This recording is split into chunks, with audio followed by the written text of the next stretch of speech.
Hello Crafty friends, I'm Lien from Studio XOXO and I'm so happy to be back with another technique video. Today I'm very excited because it's a hot foiling technique. I just got my Glimmer hot foiling system a week ago, 2 weeks ago, and I am loving it. I finally feel a little bit confident enough to share a video on it, but let's get into the stamping. I'm using the Tropical Leaves stamp set by Reverse Confetti. This is actually part of a blog hub for Reverse Confetti, so make sure you check out all the links in the description below and find out about all the inspiration from the team. So I'm stamping these in Versamark ink onto watercolor cardstock, and then I am going to be heat embossing these, obviously. I stamped them twice because I always stamp things twice, but especially on this watercolor cardstock, you want to make sure you get a good coverage of that embossing ink. I'm using Bright White Superfine Embossing Powder by Wow, and I am just going to heat set this with the Wow Dual Speed Heat Tool. Now I did make 3 leaves here and I didn't like how I watercolored the first one. So I just swatched it out for something that ended up being better anyway. So I'm not showing you how I colored that first one. It's the same process as the leaves I am doing now. I just didn't like the color, to be honest. So I'm just sprinkling on some Lindy's Gang Magicals. These are Gutentag Teal and Afternoon Delight Denim. These names are so crazy. I can never remember them, but I really love the colors. I just sprinkle them on, spritz them with some water. I dab away any excess water, sprinkle some more on. I just play around with them. They're really easy to use. They're really fun to use.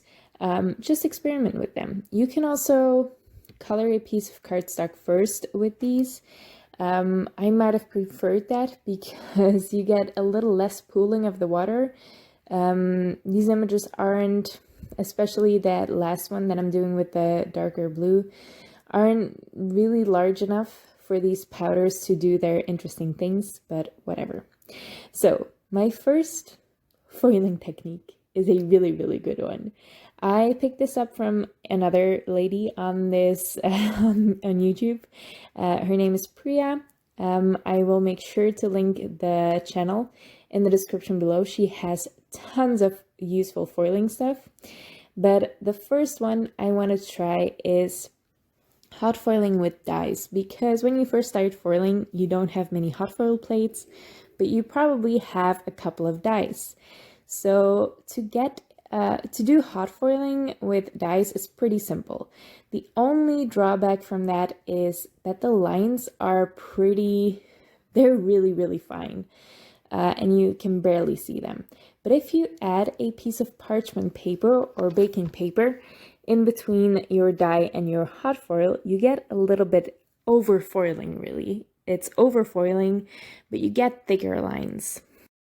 So you put your die down, you put your parchment paper down, then your hot foil face down, so the gold side facing the die, and then your paper.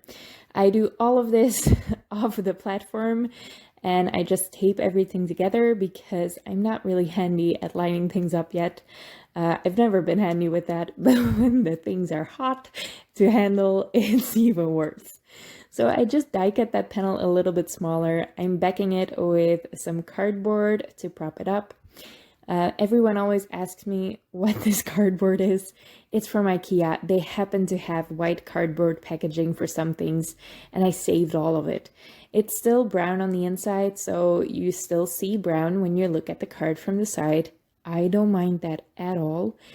But yeah, I don't have magical cardboard that is white all over. Yeah, so I just use cardboard packaging. I don't buy this anywhere. Yeah, just recycling. I arranged my leaves. You can see that I stamped that third large leaf onto some green vellum. Well, it's yellow-green vellum. Just the same, white heat embossed it. I arranged them on the card, put a piece of purple tape over them to keep them in place, and then I could add some adhesive behind it, some foam tape behind it, so it wouldn't show through the vellum. I'm using this XOXO die from Reverse Confetti.